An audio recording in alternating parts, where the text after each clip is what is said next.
Wherever he turns, the individual realizes only too clearly his own shortcomings, his insufficiency and his incompetence. What courage would he have left were he not previously rendered impersonal by this consecration?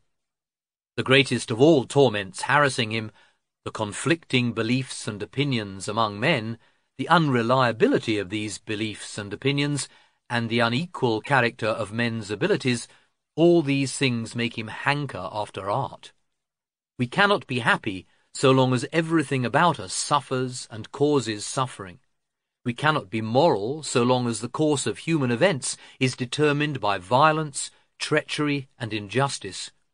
We cannot even be wise so long as the whole of mankind does not compete for wisdom and does not lead the individual to the most sober and reasonable form of life and knowledge. How then would it be possible to endure this feeling of threefold insufficiency if one were not able to recognize something sublime and valuable in one's struggles, strivings, and defeats, if one did not learn from tragedy how to delight in the rhythm of the great passions and in their victim? Art is certainly no teacher or educator of practical conduct.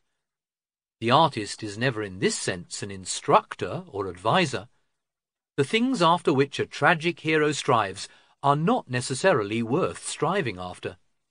As in a dream, so in art, the valuation of things only holds good while we are under its spell. What we, for the time being, regard as so worthy of effort, and what makes us sympathize with the tragic hero when he prefers death to renouncing the object of his desire, this can seldom retain the same value and energy when transferred to everyday life.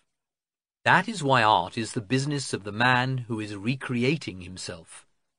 The strife it reveals to us is a simplification of life's struggle.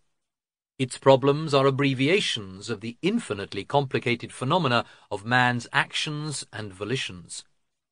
But from this very fact, that it is the reflection, so to speak, of a simpler world, a more rapid solution of the riddle of life, art derives its greatness and indispensability. No one who suffers from life can do without this reflection, just as no one can exist without sleep. The more difficult the science of natural laws becomes, the more fervently we yearn for the image of this simplification, if only for an instant, and the greater becomes the tension between each man's general knowledge of things and his moral and spiritual faculties. Art is with us to prevent the bow from snapping.